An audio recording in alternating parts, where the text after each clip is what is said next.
آل محمد است. جو شخص محبت آل بیت کے ساتھ محبت نہیں رکھتا اور ان کا ذکر عزت سے نہیں کرتا, عظمت سے نہیں کرتا, وہ اہل سنت والجماعت نہیں. اہل سنت والجماعت وہی ہے کہ جن کا اہل بیت کے ساتھ وہ محبت کا تعلق ہو. کیوں؟ اس لیے کہ یہ پھول جو ہے کس باغ کے ہیں؟ یہ باغ رسالت کے پھول ہیں, یہ باغ رسالت کے پھول ہیں. تو اللہ تعالیٰ چاہتے تو حضرت عائشہ کو عمر دیتے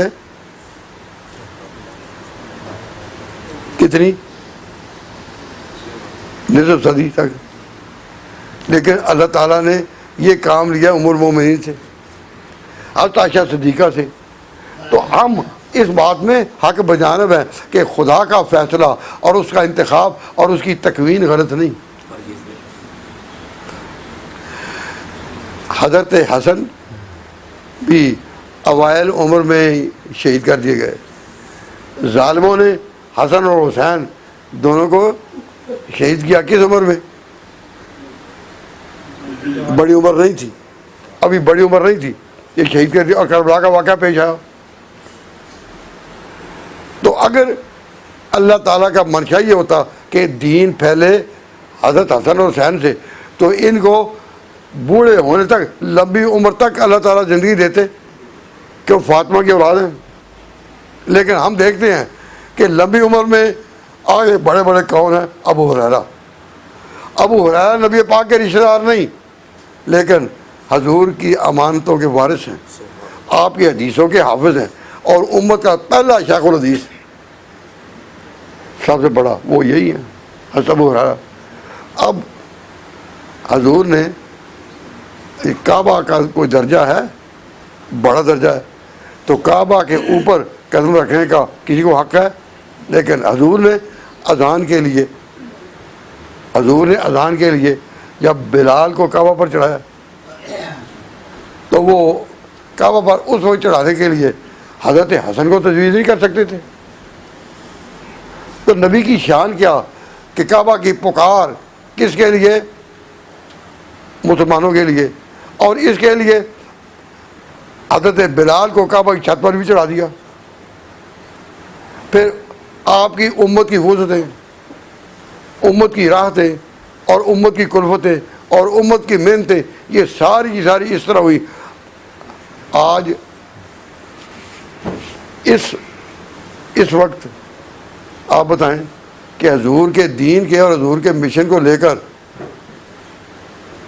ان ملکوں میں جو آپ لوگ آئے ہیں, تو حضور کا مشن یو کے میں کن لوگوں کے ذریعہ چلا؟ امت کے ذریعہ یا خاندان کے ذریعہ؟ خاندان سے, ہاں, امت کے ذریعے چلا. امریکہ میں امت کے ذریعہ, انڈونیشیا میں امت کے ذریعہ, ملیشیا میں امت کے ذریعہ, بر و بحر میں امت کے ذریعہ. جو نہ تھے خود راہ پر اوروں کے ہاتھی ہو گئے. جن کو خود راستے کا پتہ نہیں تھا وہ دنیا میں راستہ بتانے والے ہو گئے. تو میں ان اگلے بات پر اپنی بات ختم کرتا ہوں. آپ دعا کریں کہ اللہ تعالیٰ مسلمانوں کو اپنے اسی عقیدہ پر قائم رکھے کہ نبوت و رسالت آسمانی منصب ہے اور خلافت اور امامت زمینی منصب ہے. یہ جانتے ہوئے کہ حضرت ابراہیم نے قربانیاں کی تو مرتبہ امامت ملا. تو جب ان سے پوچھا جائے کہ تم جس امامت کے قائل ہو وہ امامت کب؟ کہتے وہ امام ابھی اپنی ماں کے پیٹ میں ہی ہے, تو اللہ تعالیٰ اس کو امامت سے سرفراز کر دیتے ہیں. تو ابراہیم کو اللہ تعالیٰ نے امامت سے سرفراز کب کیا؟ جب ماں کے پیٹ میں تھے یا جب قربانیوں میں کامیاب ہوئے؟ تو اس امامت سے وہ نتیجہ اخذ کرنا ہمیں تو سمجھ نہیں آتا. ان کے لیے بھی دعا کریں اللہ ان کو سمجھنے کی توفیق عطا فرمائے. ہماری کسی سے دشمنی نہیں, ہم حق سمجھانا چاہتے ہیں, اللہ کی راہ بتانا چاہتے ہیں. تو اللہ تبارک و تعالیٰ جل شانہ نے حضرت ابراہیم کو جو امامت دی, قربانیوں کے بعد یا قربانیوں سے پہلے؟ تو یہ کہنا کہ امام تو ماں کے پیٹ میں ہی امام ہوتا ہے, پر یہ باتیں ہمیں سمجھ میں نہیں آتی. تو میں تو کہتا ہوں کہ طالب علموں کو بھی سمجھاؤ, اس بات پر آؤ, ہمارا دین یونیورسل ہے, یہ انسانوں کے لیے پیغام ہے, یہ کسی خاندان کے لیے نہیں, کسی ایک قبیلے کے لیے نہیں, کسی ایک نسل کے لیے نہیں, کسی ایک رنگ کے لیے نہیں. اسلام کی دولت رنگ اور نسل کے امتیازات سے بالا ہے. اللہ تعالیٰ نبی پاک صلی اللہ علیہ وسلم کی امت میں رکھے، تو پوری دنیا میں جو مسلمان پھیلے ہیں، حضور کا مشن پہنچا ہے، وہ کن کے ذریعے؟ امت کے ذریعہ یا خاندان کے ذریعہ؟ آج ہم دنیا کے جس ملک میں جائیں تو وہاں دیکھتے ہیں کہ تبلیغ جماعتیں وہاں گھوم رہی ہیں، یہ کس کا پیغام دے رہی ہیں؟ اللہ رسول کا۔ یہ کون ہے؟ رشتہ دار ہیں کوئی حضور کے؟ مسلمان ہیں۔ تو معلوم ہوا کہ ہمیں کلمہ نے ہمیں آپس میں اتنا جوڑ پیدا کر دیا کہ یہ امت ساری ذمہ داریوں کے لیے، لیکن ہمیں بھی چاہیے نا، ہمیں چاہیے کہ ہم میں نے جو باتیں کی تو ان جزیات پر عبور کرنے کے لیے تو جزیات کا مطالعہ چاہیے نا۔ اب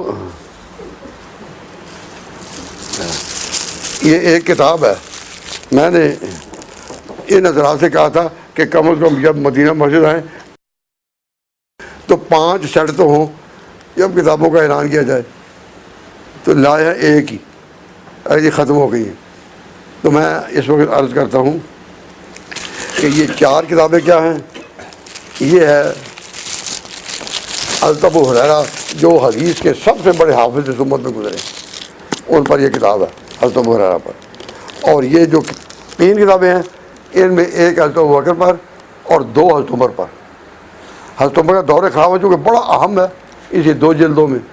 تو اگر آپ اپنی تاریخ سے واقف ہونا چاہتے ہیں تو کوئی ایک خوش قسمت اس کتاب ایک ہی ہے نا، کوئی ایک اس کتاب کو لے سکے گا۔ اس وقت میں اس کا اعلان تو نہیں کر رہا، لیکن آئندہ کے لیے اگر کسی کو ضرورت ہو تو اس سے بڑھ بھی سکتا ہے، لیکن ایک ہی کتاب ہے۔ اللہ تبارک و تعالیٰ نے جس کو یہ سعادت دینی ہے، اور یہ ہے کہ آپ تو جلسہ میں آئے ہیں تو یہ تو ہیں ہماری تاریخ کے مسائل، لیکن ہمارے جو دن رات عقائد کے مسائل ہیں کہ ہماری دن رات ہم جس اسلام پر عمل کرتے ہیں اس میں یہ 40 نئے اعمال لوگوں نے داخل کر لیے۔ اسلام میں داخل کیے گئے 40 نئے اعمال، انہوں نے تو ایک ہی داخل کیا تھا لیکن عمل نہیں، عقیدہ۔ کیا عقیدہ؟ امامت کا ایک، انہوں نے 40 عمل داخل کر لیے۔ اذان میں کتنے عمل، جنازے میں کتنے عمل، درود میں کتنے عمل، نماز میں کتنے عمل، قبروں کی زیارت میں کتنے، ہر ایک تو بڑی محنت کے ساتھ وہ سارے عمل 40 50 ہیں۔ اچھا میں نے کہا مجھے یہ لکھا ہوا ہے نا وہ تقریباً 30 سال کا ہے نا، تو اب میں دیکھا تو مجھے یاد آیا نا۔ اچھا تو یہ 50 اعمال نئے داخلی ہیں۔ اس میں سے پہلا کلمے میں 5، دروشی میں 5 نئے اعمال، نمازوں میں 10۔ تو یہ ساری فہرست کی دی گئی ہے۔ تو ہمارے لیے پڑھنے کا شوق نہیں، تو اس لیے کہ گھروں کی ڈیکوریشن تو ہے نا، یہ دونوں طرف سے لیمینیشن ہے، گھر میں جو لگائے لیکن کیل کے ساتھ نہیں لگائے، فریم کر کے یا وہ پھر یہ انشاءاللہ العزیز 10-15 سال تک 20 سال تک ضائع نہیں ہوگا۔